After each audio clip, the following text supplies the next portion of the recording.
Welcome to Comprehensible English Hour's 4th podcast. Today's topic will be weather. Today's topic is weather because where I live in the United States, the weather has been very bad recently. For example, near Chicago, apologies, that's my cat, but near Chicago, there has been a lot of very high wind, and there has been tornadoes that have touched ground in the area. Tornadoes are a very strong storm that is known for high winds that, when the high winds touch the ground, destroy, wreck, break many places, houses, homes, stores, cars, and can kill people. Recently, there has been a tornado that I have heard of that had touched down in Indiana and in Michigan. Also, this past winter, there has been very bad storms and lots of snow has, snowed. So in this area where I live, there have been many inches, many feet. I don't quite use centimeters as much as I use the other measurements in the United States of snow. For example, in this area, we're very used to snow.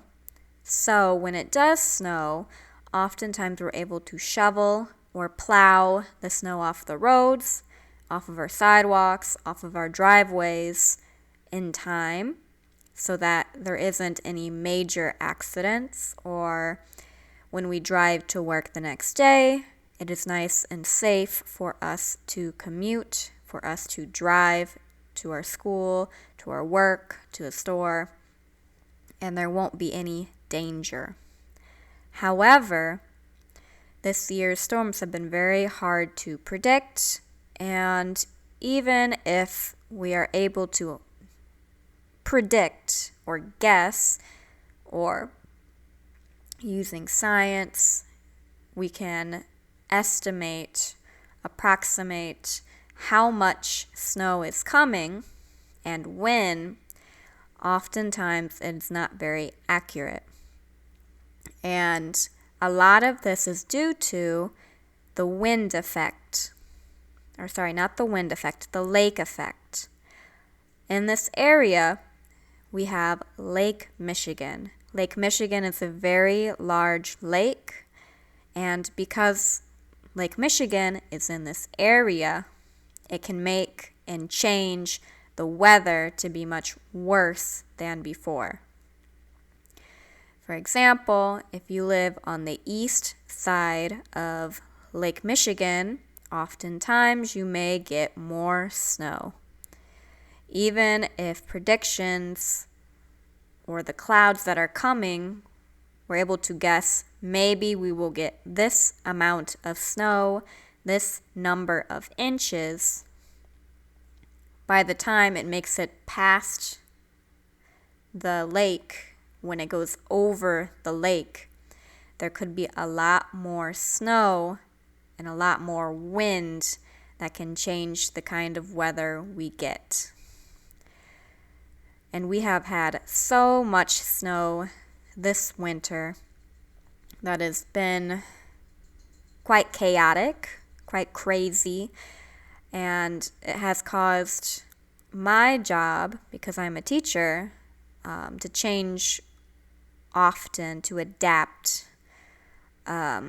And for example, for school to cancel, for me to teach online, it has changed my life in that way, where I have to change my method, my mode, my way of working, because the weather is too dangerous to drive in.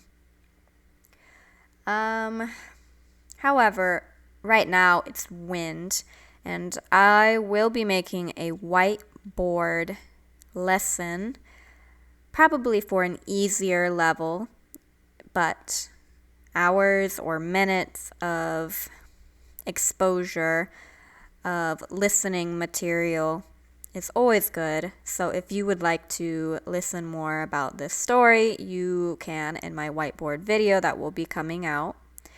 But the high winds were so strong that it has broken some of the things that I had outside. Not to mention, I've had neighbors, their trees have been ripped out of the ground. Their trees have been knocked over by the wind, and it's caused a lot of destruction there. It has destroyed a lot. But also, it has destroyed our outdoor table. For example, outdoor I had a table that was partially made of glass. Part of the table was made out of glass. And this table in the very middle had a hole where there was an umbrella. The umbrella was still in the middle of this hole during the windstorm.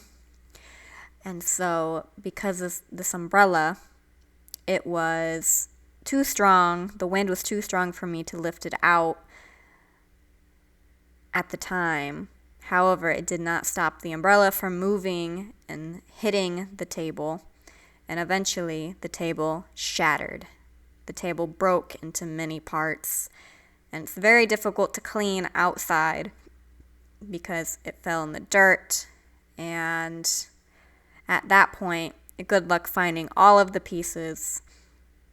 It will probably take me much longer than I expected to clean it up.